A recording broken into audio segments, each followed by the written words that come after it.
Ini adalah salah satu spesies amfibi paling beracun di dunia. Racunnya dapat membunuh kamu hanya dalam 6 jam. Apa ada penawarnya?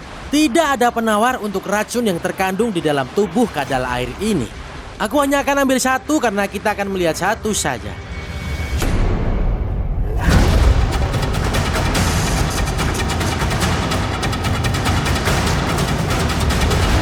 Menjelajah jejak.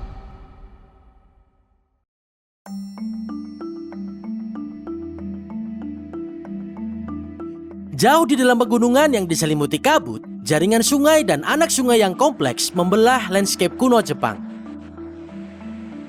Sebening kristal dan seringkali mengalir deras, perairan ini menyediakan tempat berlindung bagi berbagai spesies akuatik, termasuk salah satu amfibi terbesar di planet ini, salamander raksasa Jepang. Dan meskipun kami akan berupaya keras untuk mendapatkan spesies itu dari dekat untuk kamera, hari ini kami mencari sepupunya yang lebih kecil dan anehnya lebih berbahaya, yaitu kadal air perut api. Prefektur Totori adalah salah satu ekosistem paling terpencil dan paling beragam secara biologis di seluruh Jepang.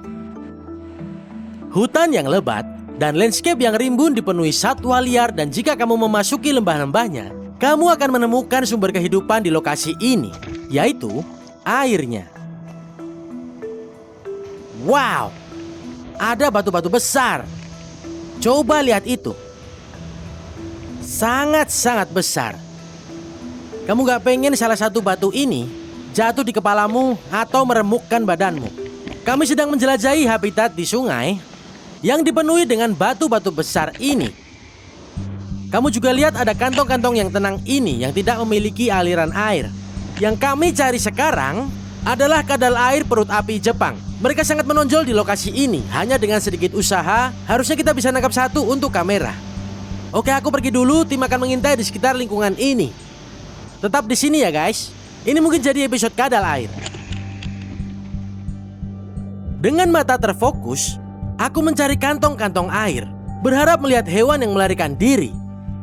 Dan tak lama kemudian, aku berhasil menemukan spesies target kami. Oke, jadi kita gimana nih? Aku mendekat ke kantong air ini. Aku menemukan segerombolan kadal air. Persis seperti yang kami cari. Kita harus merangkak nih.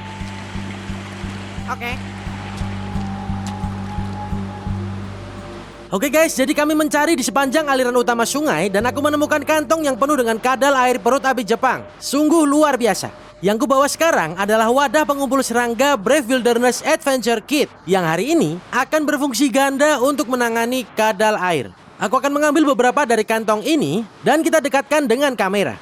Baiklah. Kemana mereka pergi? Oh, ini satu di sini. Oh. Kamu masuk. Aku akan ambil beberapa saja dan kita akan melihat satu dari mereka. Coba lihat si kecil ini. Halo teman. Aku tadi lihat yang besar, kemana ya dia perginya? Mereka menyatu sempurna dengan dedaunan ini. Aku coba gerakkan lingkungan sekitar sedikit demi sedikit sampai ada yang berenang. Lalu kita tangkap. Oh, itu dia. Kamu lihat? Di pojok belakang itu, kamu lihat? Aku coba zoom dulu. Oh iya. Di bawah sana. Oh, ada dua. Mereka bersebelahan. Mantap. Aku ambil semua. Dalam sekali tangkap. Ini dia, aku dapat. Tangkapan ganda. Tangkapan kadal ganda. Oke, menurutku 4 adalah koleksi yang bagus. Mantap bro. Oke, kita bawa ke tempat yang terang lalu kita rekam mereka.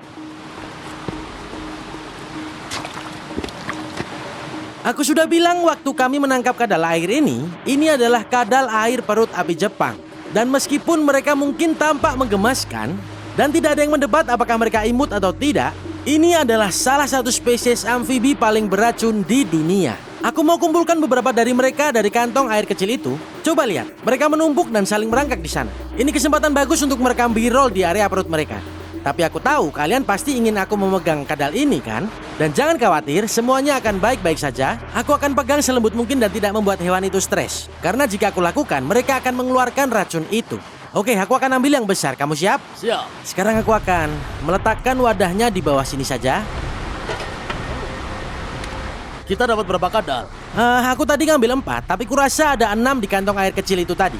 Aku hanya akan mengambil 1 saja.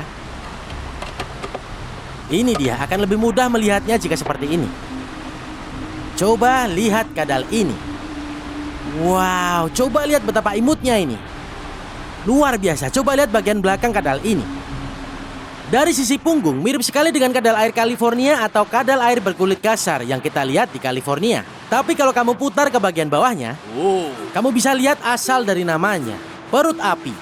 Dan warna merah cerahnya itu adalah tanda yang sangat jelas, tanda aposematik, yang menandakan kalau ini adalah amfibi yang sangat beracun. Nah, tepat di belakang kepala ini, kamu lihat dua benjolan kecil tepat di atas telinga? Seperti kodok, kadal air ini memiliki kelenjar parotis. Kelenjar parotis ini berisi racun. Nah, kalau ada sesuatu yang masuk dan mengancam akan memakan kadal air ini, dia akan mengeluarkan racun dari kelenjar parotis tersebut. Dan itu memiliki bau yang sangat menyengat dan rasa yang sangat tajam. Jadi pertahanan pertamanya berkata kepada predator, jangan makan aku, rasanya tidak enak. Tapi jika itu tidak menghalangi predator untuk menjadikan makhluk ini sebagai makanannya, racun di dalam tubuhnya, di dalam kulitnya, dan di dalam ototnya sebenarnya jauh lebih kuat.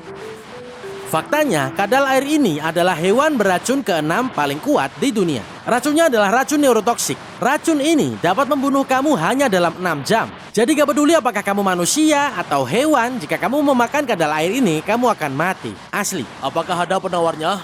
Tidak ada penawar untuk racun yang terkandung di dalam tubuh kadal air ini. Jadi, alasan warna aposematik ini, warna cerahnya, adalah peringatan bahwa jika kamu memakanku, aku bisa menjamin aku akan menjadi makanan terakhir yang kamu makan. Nah, aku yakin banyak dari kalian melihat dan akan bertanya, tunggu bentar, aku lihat kadal ini di toko hewan. Beberapa dari kalian mungkin memelihara kadal air ini. Mark, rasa kamu bilang, Aku pernah pelihara. kamu pernah pelihara waktu kecil kan? Ya, betul. Nah, beginilah cara kerja racunnya. Racunnya berasal dari serangga kecil yang mereka makan. Semua potensi itu berkaitan dengan makanan yang dikonsumsi amfibi lingkungannya.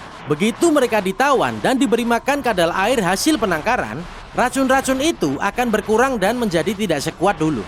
Walau kamu punya kadal air di rumah, kapanpun kamu memegangnya, kamu pasti perlu cuci tangan. Kamu harus memegangnya selembut mungkin karena mereka biasanya mengeluarkan racun saat merasa stres. Apa mereka bisa lebih besar lagi? Mereka bisa lebih sedikit besar daripada yang ini. Jantan lebih besar daripada betina. Yang ini jantan. Kamu bisa lihat betapa menonjol dan panjangnya ekor itu. Lihat tuh. Ekornya berfungsi untuk kemudi untuk bergerak di lingkungan mereka. Dan ketika mereka berenang, mereka akan selipkan kaki mereka ke sisi tubuh mereka. Seperti ini, mirip seperti buaya. Lalu mereka akan mendorong diri mereka ke depan dengan kekuatan ekor itu.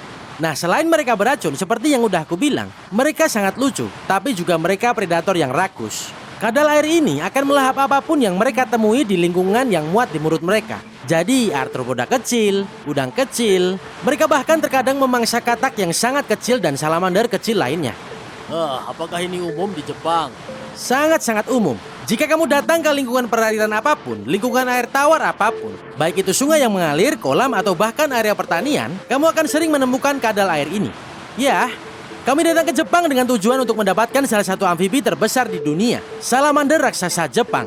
Dari dekat untuk kamera, tapi kami nggak bisa melewatkan kesempatan untuk juga menampilkan salah satu spesies amfibi terkecil, terlucu, dan tentu saja paling beracun, kadal perut api.